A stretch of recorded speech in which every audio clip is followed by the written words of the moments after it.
Hello, and if you run a business, however big or small, and sometimes whether you're doing things the hard way or the right way, then you're in the right place.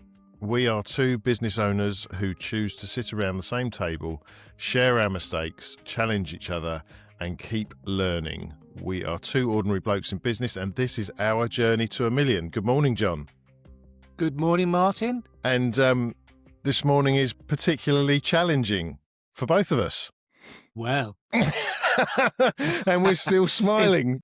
it is challenging, isn't it? I mean, I've got the post holiday blues because last week, as you know, two blokes were on tour and it was Seagulls and Seagulls. I think that was the title. So I'm back to my interactive wall, and as you can see, it's nice and early. The sun hasn't really risen yet. Well, it's risen. It's just not on your wall. But it comes up every morning, John. Let's hope that gold warm glow will be with us shortly.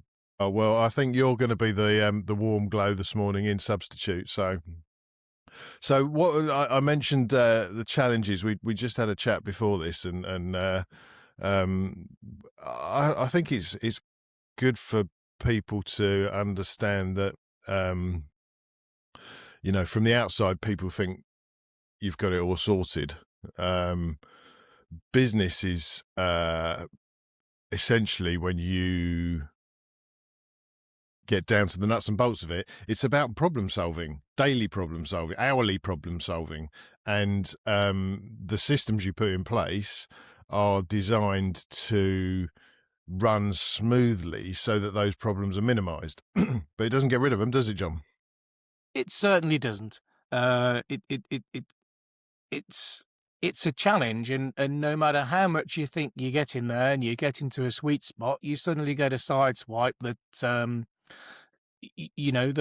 that consumes your mental time and physical time as well. I mean, yesterday, so I've been away for a week, and my second book that I read was Eat the Frog. Telling me that I shouldn't put off those small jobs, or I should put off the small jobs and challenge the big jobs. So, that certainly made yesterday's sort of job really real, which is our first day back at work following the Easter sort of break, which was recruitment. And yeah, your recruitment challenges get harder, and then it's about sort of trying to be fair. And I think you used some nice words the other day earlier that where all the staff are helping you to reach the same sort of goal, but it doesn't always seem to seem that way where you're so close to a problem. I think that's what was great about last week, is that I was on holiday. I did take my... And you didn't have to deal with any of it. I did take... Well, no, I didn't. I did take my laptop.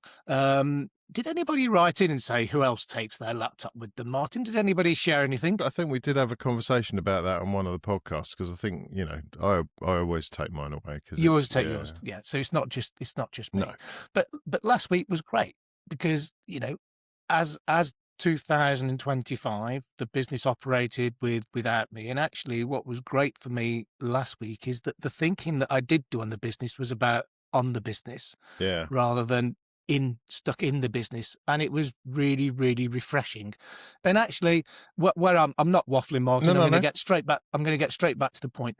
It actually put me in a great position to cope with my side swipe from yesterday, relating to a sort of another employee sort of conversation. And I probably had 3 great employee conversations yesterday. One really good one where I really thank Dave for the work that he's done whilst I was away, because it's been brilliant, and what he's been working on. I think you should leave names out of it, John. I will do now, Martin. Thanks for the top tip. Top tip from Martin on the HR resource division. Candidate B. Legal helpline. No, but I mean, praise where praise is due, and the team back at base were doing have done a really good job while I was away, and that was great, and the rest of it, it's the planning that I did helped me sort of have in my own mind where I am, but it's still, you still go off and reflect on it. And yeah, so yesterday wasn't quite it didn't quite have the news that I thought it would have. Well, I tell you what, you raise a really good point there about, your thinking time. And I think part of working on the business is having uninterrupted thinking moments. And actually, I know people that actually secure time in their diary, so they'll have like a 2-hour gap in their day just to think. And I must admit, I find myself doing it. I'll offer to walk the dogs because it gives me that time away from the office to think about things clearly. And actually, that gives you the perspective and it gives you ideas, and you refresh yourself because you're not dealing with the daily, like I mentioned, problem solving. Because you can get tied up in that very easily if you want to, and suck down a drain. So much better to free that thinking time up. So I think that's great that you managed to do that on holiday. Not so good for Kate, but She was in bed, having a lie in. Oh dear. But yeah. So what about yours then, Martin? What was on your mind yesterday? Well, similar. I mean, we had a couple of tricky customers, which, this goes back to my thing about everybody. You shouldn't necessarily believe that everyone thinks the same as you and thinks in the same way. And that applies to your marketing, but it also applies to your customer care. And I get very frustrated when you get customers come back to us and say, my lawn looks terrible. It's been degrading after the last, 3 or 4 years. And I look at all the pictures on account and it's just clearly not true. And you go back to them and say, well, I have this evidence that I'm going to send you in an email. I beg to differ with you, and I think there was a couple of service issues. And I said, look, I hold my hands up to those. I think that's that's you've got fair point there. And I think we'll resolve that for you. But when it comes to the actual technical aspects of your lawn, you're talking, with all due respect, baloney. And that's why I'm so hot on the guys actually taking photos and recording everything, because of those tricky conversations. They're a lot easier to have when you've got the evidence to back them up. Yeah. And I think that leads quite nicely onto our kind of first subject for this morning, John, the maintaining quality. So mental therapy and get yourself a dog was not one of the topics then, Martin? Oh, yeah. Sometimes you just got to keep walking. Yeah. It's actually an excellent way to because it's so natural anyway. It's a great way to wind down and to have that thinking time, definitely. I think I'd add to that, and that is keep walking, keep talking, and not there's certain things you can control and there's certain things you cannot control. And don't get consumed in things that you cannot control, or try not to. Yeah, it's difficult, that. But it is. But there is an element.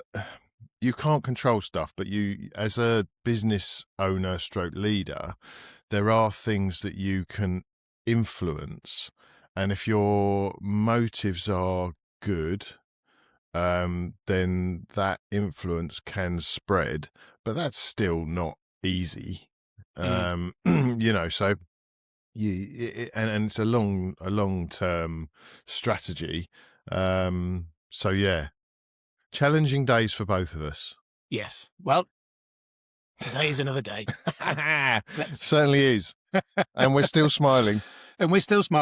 So what is the topic? Well, we were talking, you sent me a little text last night, brand and values. Is that what we're talking about? Brand values and maintaining quality. Yeah, I think that's like how the question is, how do you maintain that? Okay. Over to you, John. Well, I'm going to, I was going to bounce it straight back to you, Martin, because I quite often get accused of not asking you these questions. So, Martin, I'd like to understand more. Who accuses you of that, John? or I That's don't know, terrible. some bloke who comes out with, and what about me, John? I'll ask myself the same question. I think it goes something like that. But Okay. so we'll start with you. Okay, so first of all, you set the standards. Now, the standards are, standard operating procedures. They're what processes that people need to go through in any particular role. So you set those, and there might be specific things that need to be said, specific things that need to be done, that sort of thing, and you set those in stone, and then they have to be. People have to be trained in using those. Those then have to be repeated back to you so that you know the message has got through. And then you ask your team to adhere to those standard operating procedures. And if they vary from those, then you ask the question why. There might be a very valid reason, there might not, but you deal with that on a case-by-case basis, and then you're back on track. So actually, John, it's really very simple and easy. Yeah, you made it sound so easy, Martin. And I'm glad I asked you that question first, because I'd have gone down a completely different rabbit hole. But I think what's interesting there is I scribbled down some notes, and I think for the listeners now, haven't we? We definitely know we've got more than one or two. I think now you've mentioned it, John, I would like to say thank you to everyone that has liked, shared, and subscribed, because actually, and sent messages as well, because the support we've had, I think you're in agreement, John, has been quite humbling and very kind, and I for one am very grateful to those that have taken the effort to either send in questions or just send messages. So thank you very much. Thank you. So as the listeners will know, we can use that plural now.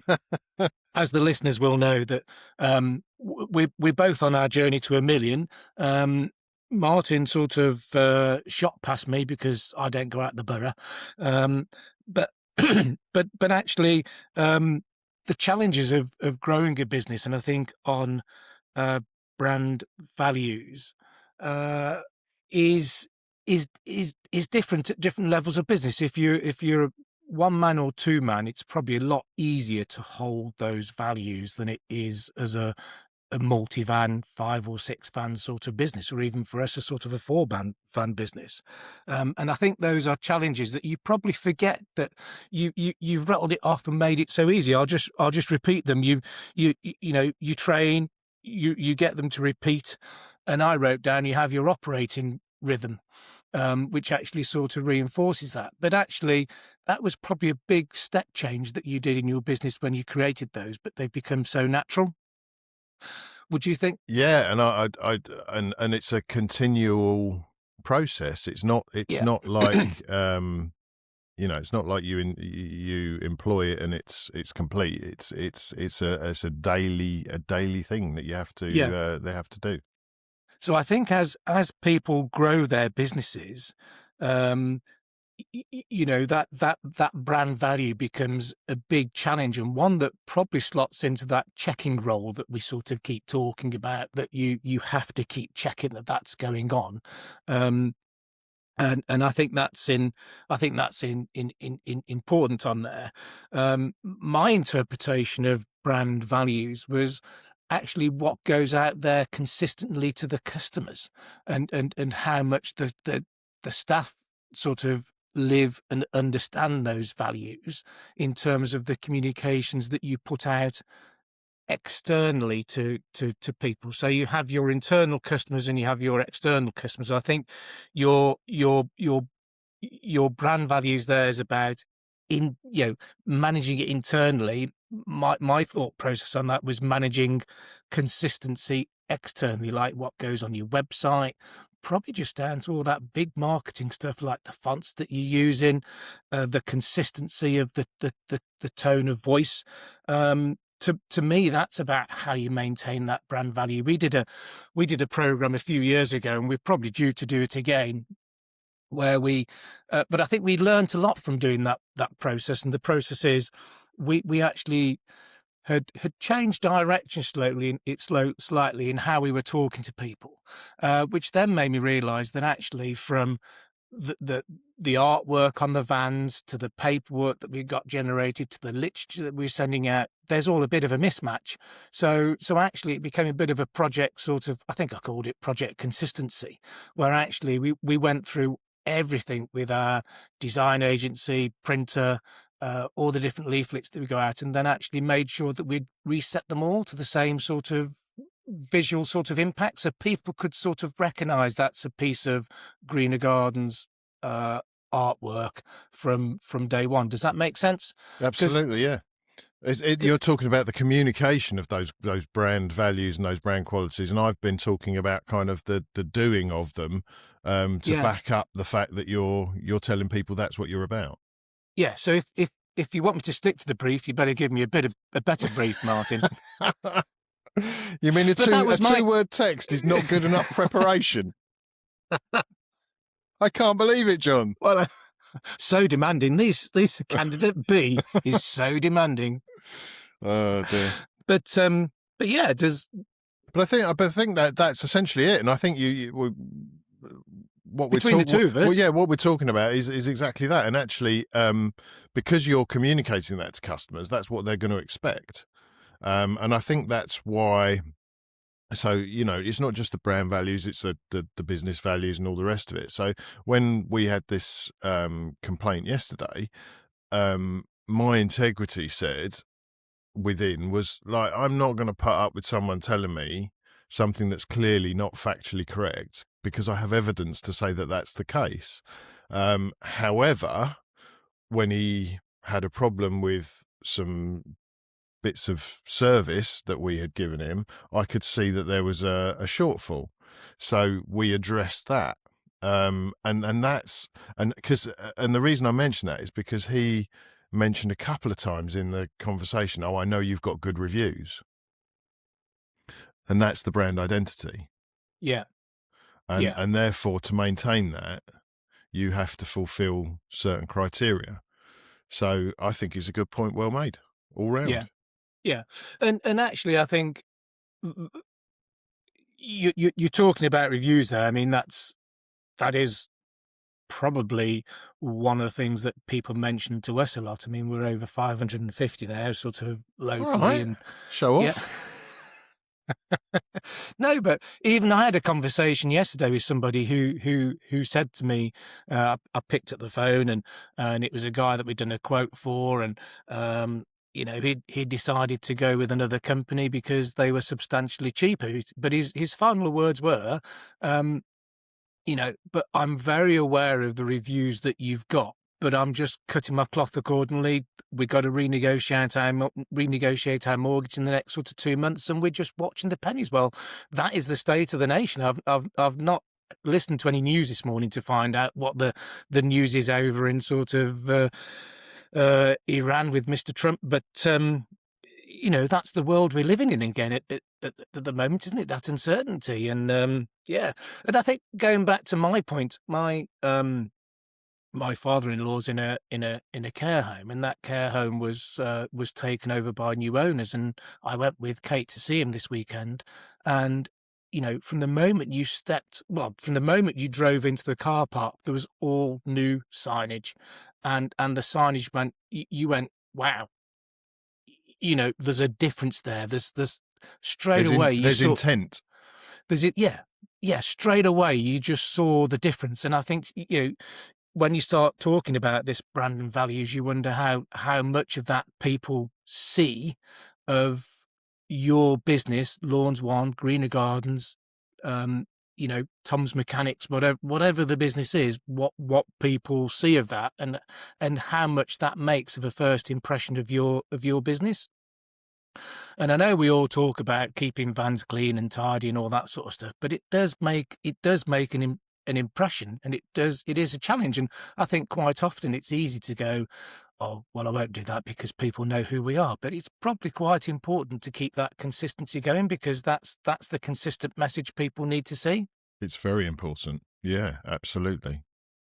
So That's why you have brand guidelines for, a lot of big companies, the Nescafes and the PG Tips for two that I'm thinking of, because it's early in the morning and we can have a cup of tea and coffee. But, you've got brand guidelines. You've got the colours, the font size, the font, how it can be used, where it can be used. That's why you have them, so that you've got the word that you used right at the beginning of this was consistency. Yeah. I'm going to come out with something else as well now. I don't know how relevant that will be to Here we the go. listeners, but hold on to your seats, folks. But when a gentleman made a big impression on me. I'd moved from a small family business to what was Scott's then in Nottingham, and I was in charge of a project. And my boss at the time, we were talking about something, and he said, "John, make do will not do." And that stuck with me, and that stuck with me about through some of this sort of marketing stuff, because I like that, John. Yeah. Do you want to write it down? Shall I say it again for the listeners? Make do will not do. Yeah. And that has stuck with me for a long time. And that could be a good listener question, couldn't it? Right. Send in some statements that If I give you some hints, could you write in a question regarding to those hints? And then I'll answer it. Martin. Where do they send it, Martin? I'll send them to you, John. Yeah, see, it's a serious. Yeah, if anyone does have any questions, then you can obviously get through to us on the usual channels, or questions at twoblokes.co.uk. Okay. Got it there. But it would be nice to hear of sort of statements like that's made an impression on people's lives and working life, and the decisions that they make. Yeah. Because I think it's important. Yeah, absolutely. Yeah, one of the big ones for me. I shouldn't really say it because I can't remember it word for word, but the Serenity Prayer was a big one for me, which is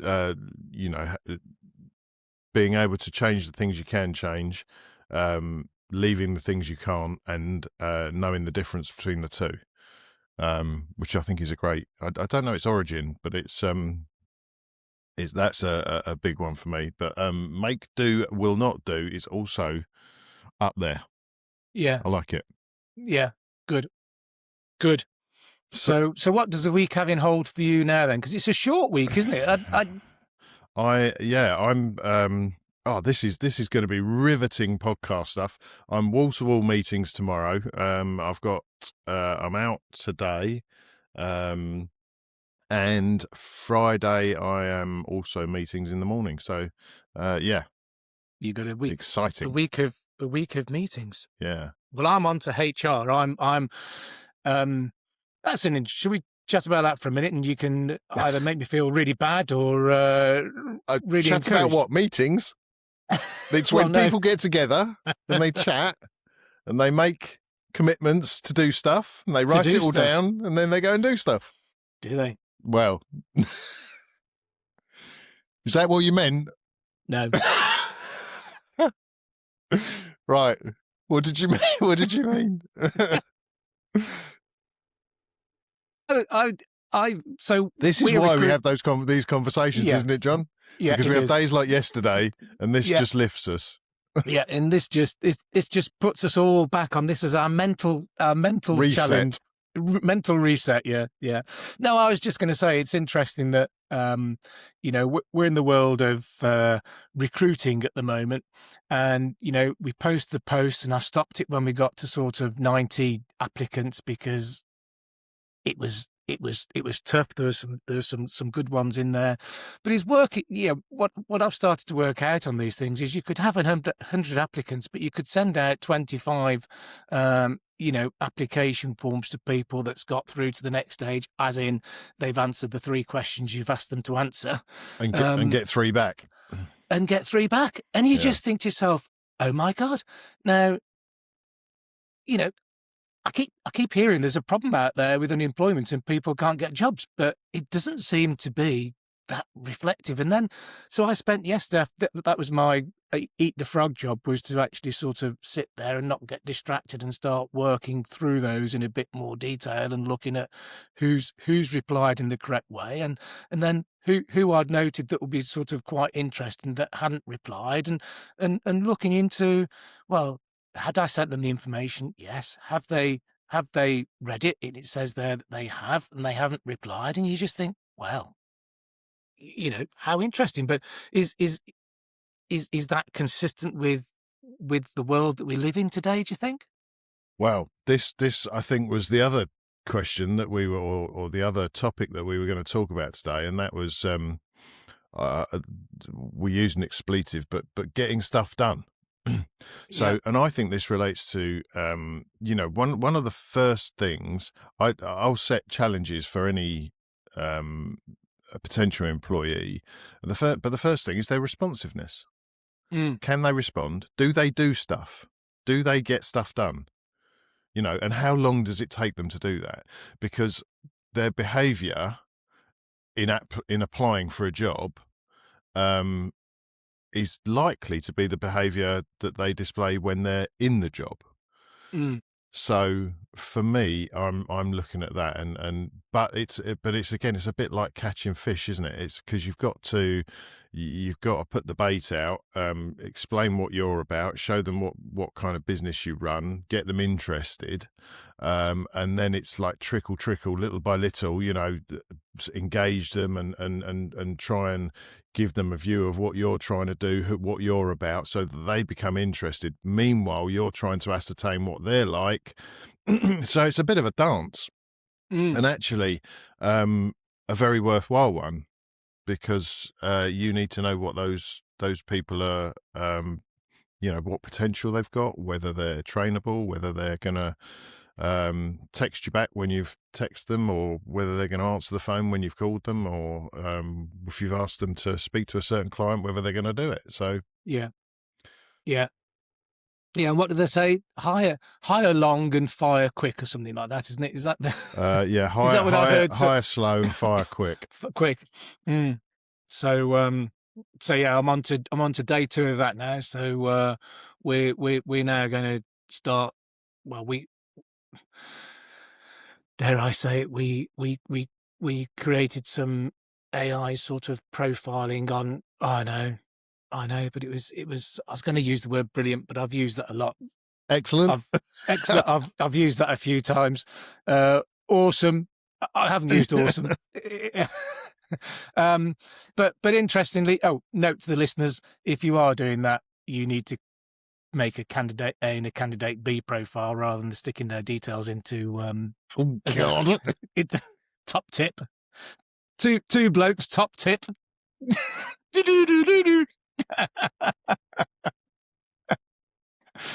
Was that? It's fun running a business, isn't it? Is that cut? No, that's definitely staying in. The AI warning. Yeah. Oh, right. Okay. Cool. So, we were saying about, or we digressed. We're getting stuff done. How do you make sure stuff gets done, John? Well, I've always been a big fan of a list. On an Excel spreadsheet? No. Handwritten. Right. And I was reassured that the Eating the Frog suggests that you should have your list, and that's the big one. And I think sometimes I get blown off course by adding little things onto the list and doing the little things, and actually the Eat My Frog has sort of reset me to thinking that you do need to tackle some of those big jobs first.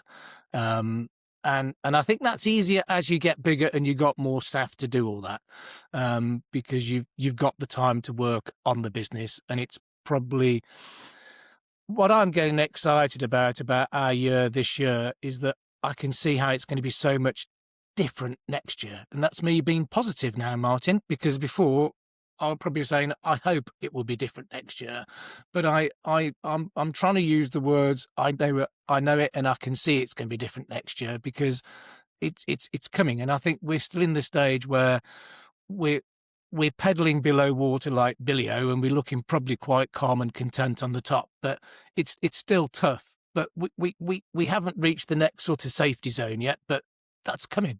It's not. I don't think it's too far away. Oh, and well, just on that, John. I mean, I think I've talked about the messy middle. You know, I've certainly talked about it with our guys. So the fact that you have this kind of vision of where you want to get to, and then you have a messy middle, which is the actual trying to get to that target, before you kind of achieve your goals. Now that messy middle. So last year we had plenty of issues as we'd grown quite substantially. Customer numbers had gone up. The complexity of our operation had increased substantially, and we were looking at all the little issues and just thinking, right, next year this is what we're going to do, this is what we're going to do, this is what we're going to do. Gets to this year to start putting them all in place, and just other issues arrive. That messy middle is considerably longer than I thought it was going to be. Yeah. You still in it now? Absolutely. Absolutely. But what's interesting, I mean, you know, one of the jobs I was looking at, sort of, well, it was last week, this over the Easter break, was just trying to get my head around the numbers again, and just sort of sanity checking some of those. And you can see, as you describe it, the messy middle is changing. We just got to keep focused, and almost certainly we've got to keep on what our brand values are and stuff like that. And there's some things that we can control, and there's some things that we can't control. We just got to keep on cracking at it the best we can, really. Absolutely. You know, so our challenge at the moment is following up all the quotes that we've had, and then setting, which we started talking to Dave about this week, is setting challenges for the summer, because our canvas plan that I was ridiculed for by Martin. Was it? When? Oh, there've been so many, John. Which one was which one was this? Which one was that? That was our canvas plan for. Was this the policy stroke plan? Right, policy stroke sort of plan. Yeah. But that's worked really, really well, and the guys have enjoyed it, and now we're working to delivering on all that. And I think you know, our challenge now for ourselves is, well, how do we make that sort of last for the rest of the year? What else are we going to do, and what are the next sort of targets to go and build on that success? So that's a positive thought. Well, again, isn't it positive success?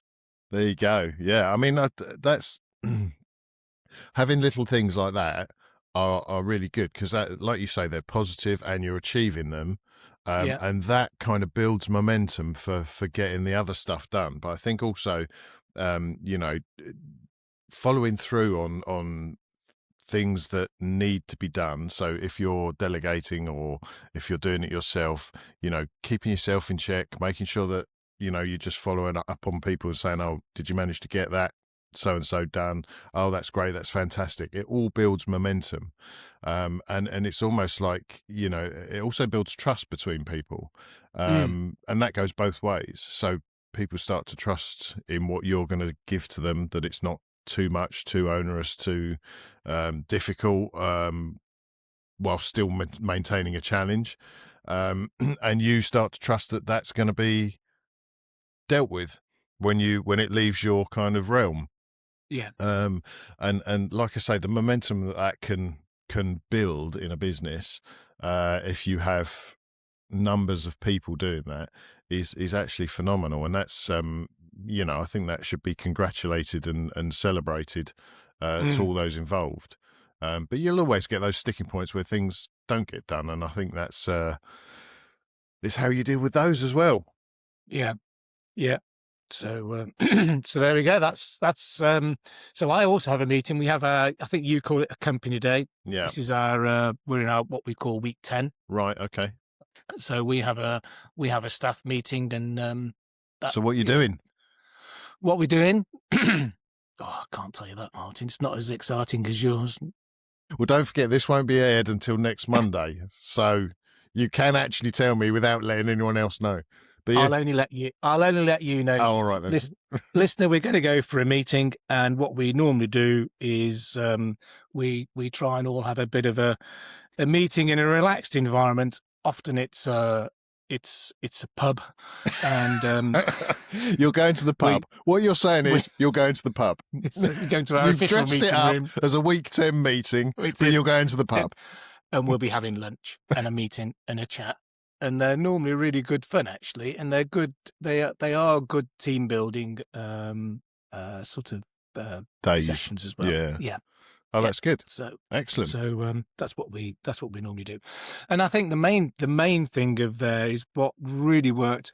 We didn't do it in the pub last time. We did it at home, but it was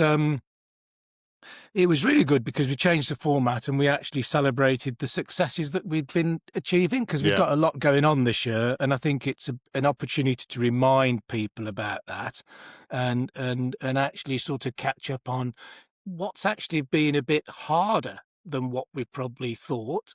But we're making progress, and it's doing those challenging sort of projects actually helps you shape where you're going. So there we go. That's me. Brilliant. Well, in that case, it seems like a natural place to finish up this week, John. It does. Can you take us out?